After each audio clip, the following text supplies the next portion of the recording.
Salut, c'est Jack. Comment une astuce qui date de 1922 peut améliorer le jeu d'un acteur au cinéma? C'est ce qu'on va voir tout de suite.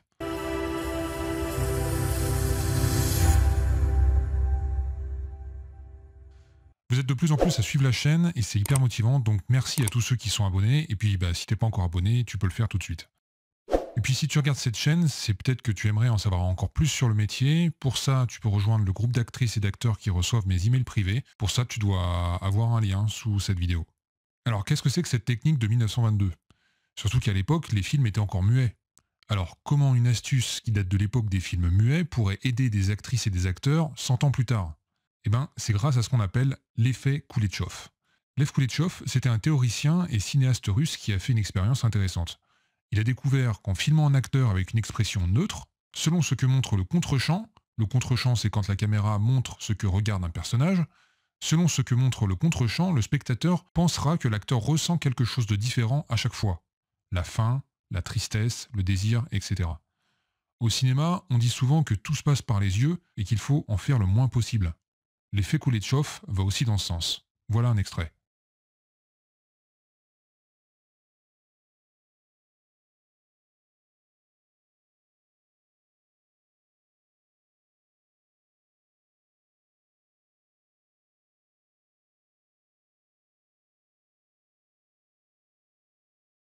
Alors c'est très subtil, mais ce que ça montre, c'est qu'il n'y a pas besoin de forcer ton jeu.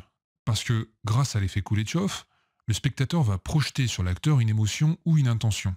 Et cette émotion ou cette intention dépendra du contre-champ.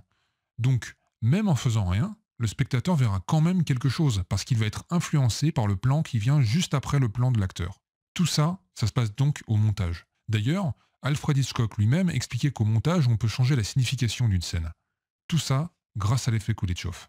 Il dit que si on filme un homme en gros plan, puis on montre une femme qui tient un enfant dans les bras, puis on revient sur cet homme et qui se met à sourire, alors on dira que cet homme est gentil et attendri. Par contre, si on prend la même image de l'homme, puis au lieu de la femme qui tient un enfant, on met une fille en bikini, et on revient sur la même image de l'homme qui se met à sourire, alors on dirait que cet homme est un vieux pervers.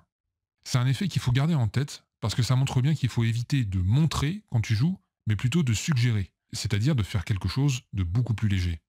Voilà, c'est la fin de cette vidéo. Si tu veux devenir actrice ou acteur, tu peux recevoir encore plus de conseils directement dans ta boîte mail. Le lien est juste en dessous, et moi je te dis à très bientôt.